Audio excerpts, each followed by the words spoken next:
The first thing Dr. Sarah Chen noticed when consciousness crept back was the taste of copper in her mouth.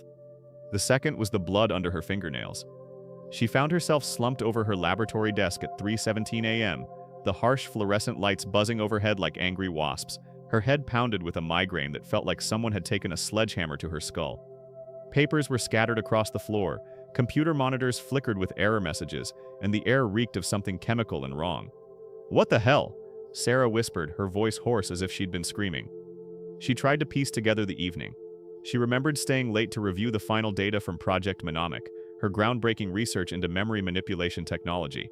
The last clear memory was checking her watch at 6:30 am, planning to grab dinner and head home to her cat. Now it was after 3 a.m., and she had no idea what had happened in between. Sarah's hands trembled as she noticed the blood, not just under her nails, but spattered across her white lab coat like abstract art. Her laptop screen showed a deletion log. Project Mnemonic files permanently erased at 11:42 p.m. 2 years of research, worth millions in pharmaceutical applications, gone. That's when she heard the sirens. Through the lab's reinforced glass windows, she watched police cars flooding the parking lot, their red and blue lights painting the walls in alternating colors of emergency. Her chest tightened with inexplicable dread. The lab door burst open, and Detective Miguel Rivera entered with 3 uniformed officers, their hands resting on their weapons. Rivera's weathered face was grim, his dark eyes scanning the destruction. "Dr. Chen, we need you to step away from the desk slowly." "What's going on?" Sarah asked, raising her bloody hands instinctively. The gesture made all 4 officers tense. "Your research partner, Dr. James Martinez, was found dead in Lab B 20 minutes ago. Blunt force trauma to the head." Rivera's voice was professional but not unkind. "The security footage shows you were the last person to see him alive." Sarah's knees nearly buckled. "James is dead? That's impossible. I would never. I don't even remember seeing him tonight." "The cameras tell a different story, Doctor. We have you on video entering his lab at 11:15 p.m. You had what appeared to be an argument. At 11:38 p.m. you left his lab alone, carrying what looks like a hard drive." Rivera pulled out his phone, showing her grainy security footage. There she was, clear as day, walking purposefully down the hallway. But watching herself on that screen felt like observing a stranger wearing her face. "I need you to come with us for questioning," Rivera continued. "And Dr. Chen, you might want to call a lawyer." As they led her toward the exit, Sarah caught a glimpse of herself in the lab's reflection. Behind her ear, barely visible beneath her dark hair, was a small puncture wound that definitely hadn't been there yesterday. Someone had stolen more than her research data. They had stolen her memories of committing the perfect crime. 12 hours later, Sarah sat in the sterile interrogation room at the downtown police station, her court-appointed lawyer whispering urgently in her ear. But all she could focus on was the puncture wound that forensics had documented, a tiny hole that felt like the key to everything. "Dr. Chen?" Detective Rivera said, sliding a manila folder across the metal table. "Let's go through this one more time. These are screenshots from the security system." Sarah stared at the images with growing horror. There she was at 11:15 p.m., entering James's lab with what looked like determined purpose. At 11:38 p.m., exiting with a hard drive tucked under her arm.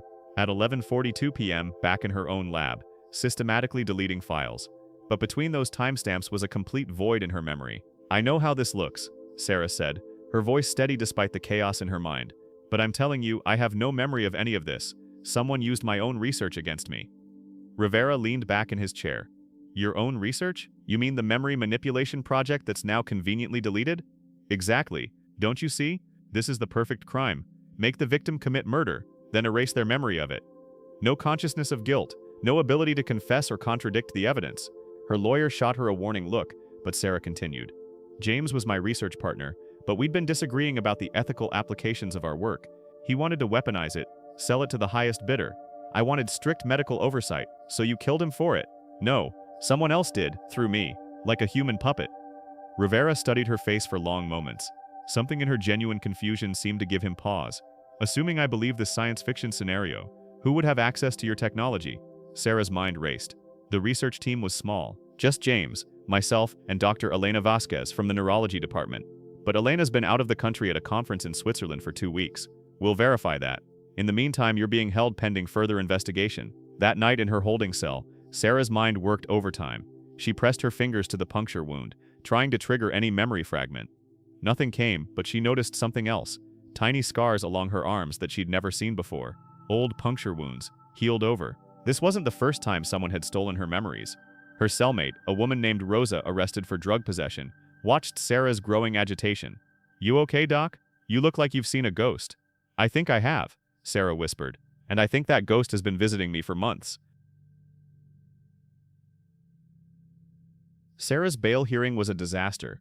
The prosecutor presented security footage from 3 different angles: financial records showing a recent argument over patent rights, and forensic evidence linking her DNA to the murder weapon. Her lawyer managed to get her released on a $1 million bond, but the media circus was already in full swing. "Memory scientist murders partner," screamed the headlines. Back in her apartment for the first time in 48 hours, Sarah found herself studying familiar spaces that somehow felt foreign. Her coffee mug was in the wrong cabinet. Her books were arranged differently. Even her cat, Mr. Whiskers, seemed wary of her. She began documenting everything, photographing her apartment, checking her phone records, her computer history.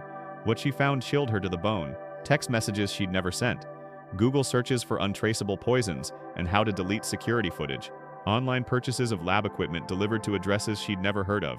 According to her digital footprint, she'd been planning James's murder for weeks, but she remembered none of it. Sarah called the only person she could trust, her sister Lisa, a cybersecurity expert in Seattle. "Lisa, I need you to trace something for me. My entire digital life has been compromised, and I think someone's been controlling me for months." "Sarah, you sound paranoid. Maybe you should." "I'm not paranoid. Someone is stealing my memories and making me do things I would never do." "I found puncture wounds, Lisa. Multiple ones healed over time." Lisa's tone shifted to concern. "Send me everything. Phone logs, computer files, bank records. If someone's been hacking your life, I'll find the digital fingerprints." While waiting for Lisa's analysis, Sarah decided to visit her lab one more time. The police had released the scene, and she needed to understand what had really happened that night. The university campus was eerily quiet at midnight. Sarah used her keycard to enter the research building, half expecting alarms to sound, but everything was normal, too normal. In her lab, she found something that made her blood freeze. Hidden behind a false panel in her desk were dozens of vials filled with a clear liquid, each labeled with dates going back 6 months. Memory suppression serum, her own formula, but refined beyond anything she remembered creating. Her phone buzzed with a text from an unknown number. "Stop digging, Sarah. You won't like what you find." She spun around, but the lab was empty. Security cameras showed only her, alone, staring at nothing. That's when she realized the horrible truth. Someone hadn't just stolen her memories. They had been using her as a test subject for months, programming her to develop the very technology that would destroy her. Sarah's investigation led her to an abandoned warehouse on the outskirts of the city, following digital breadcrumbs that Lisa had traced through encrypted servers and offshore accounts. The building looked derelict from the outside, but sophisticated security systems betrayed its true purpose. Using her knowledge of the memory suppression technology, Sarah crafted a makeshift antidote from chemicals she'd stolen from her own lab. It was dangerous, potentially fatal, but it might restore some of her stolen memories. She injected herself in the warehouse parking lot, and the world exploded into fragments. Flash. James arguing with someone about selling the technology to foreign governments. Flash. Herself working late, being approached by a figure in surgical scrubs. Flash. Waking up in a sterile room, electrodes attached to her head. Flash. A voice saying she's the perfect test subject. Brilliant, isolated, and completely unaware.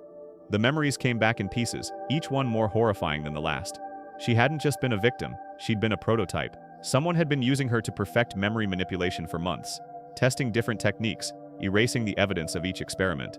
Inside the warehouse, Sarah found a sophisticated laboratory that made her university research look primitive. Dozens of computer monitors displayed brain scans, memory maps, and behavioral algorithms. In the center of it all sat Dr. Elena Vasquez, very much not in Switzerland. "Hello, Sarah," Elena said without turning around. "I was wondering when you'd piece it together." Elena had been Sarah's mentor in graduate school, the brilliant neuroscientist who had inspired her to pursue memory research. Now she stood revealed as the puppet master who had been pulling Sarah's strings. "You used me," Sarah whispered, rage and betrayal warring in her voice. "I created you," Elena corrected. "Do you think your breakthrough research was really your own? Every innovation, every discovery, I guided you toward them through carefully implanted suggestions. You've been my greatest experiment." Elena revealed her master plan, using stolen memories from the world's brightest minds to create an artificial intelligence that would revolutionize technology, medicine, and warfare. Governments and corporations would pay billions for access to humanity's collective genius. "James figured it out," Elena continued. "He was going to expose everything. So I programmed you to eliminate the threat. The beauty is, you'll never remember doing it, so you'll never truly be guilty." Sarah realized with growing horror that Elena wasn't working alone. The warehouse contained evidence of a vast network. Dozens of scientists, artists, and innovators, who had been unknowingly contributing to this memory harvesting operation. "You're insane," Sarah breathed. "I'm visionary," Elena replied, reaching for a syringe filled with memory suppressant. "And you're about to forget this conversation ever happened." The syringe gleamed under the harsh warehouse lights as Elena approached. But Sarah had one advantage her former mentor didn't know about. The antidote was still working in her system, and with each passing minute, more stolen memories were returning. She remembered everything now. Months of being drugged and programmed, forced to create weapons from her own research, watching helplessly as her mind was violated again and again. But she also remembered something Elena had forgotten. Sarah had always been paranoid about her research being stolen. "You made one mistake, Elena," Sarah said, backing toward the computer terminals. "You assumed I didn't have safeguards. What are you talking about? Every memory manipulation session creates neural pathway signatures. I've been documenting them subconsciously, storing the data in a hidden partition of my brain that your technology can't access." Sarah's fingers flew across the keyboard. "I've been recording evidence of your crimes even when I didn't consciously know I was doing it." Elena lunged forward, but Sarah had already triggered her failsafe protocol. Every stolen memory in the warehouse computers began uploading to servers worldwide. The FBI, Interpol, major news organizations. The victims' experiences were being restored and documented simultaneously. "You don't understand," Elena screamed. "This technology could cure Alzheimer's, help trauma victims, revolutionize mental health treatment." "Not like this," Sarah replied firmly. "Not by turning people into unwilling puppets." The warehouse filled with the sound of approaching sirens. Detective Rivera had been tracking Sarah's phone signal, following her investigation step by step. Elena made one last desperate attempt to inject Sarah with a massive dose of memory suppressant. But the antidote in Sarah's system created a violent chemical reaction. Elena collapsed, her own memories fragmenting as the unstable compound affected her brain. In a cruel irony, the master manipulator lost her ability to form new memories entirely. 6 months later, Sarah testified before Congress about the dangers of unregulated memory research. The victims from the warehouse had recovered most of their stolen memories, and Elena was serving life in a facility for the criminally insane, unable to remember why she was there. But late at night, Sarah still checked the locks on her doors twice, because buried in her recovered memories was one terrifying truth. Elena had been working for someone else, someone who had been watching the entire operation from the shadows, someone who now knew exactly how to steal memories without leaving any evidence at all. Sarah's phone buzzed with a text from an unknown number. "Impressive work, Dr. Chen. We should meet soon. A friend." The memory thief was still out there, and Sarah realized her nightmare was just beginning.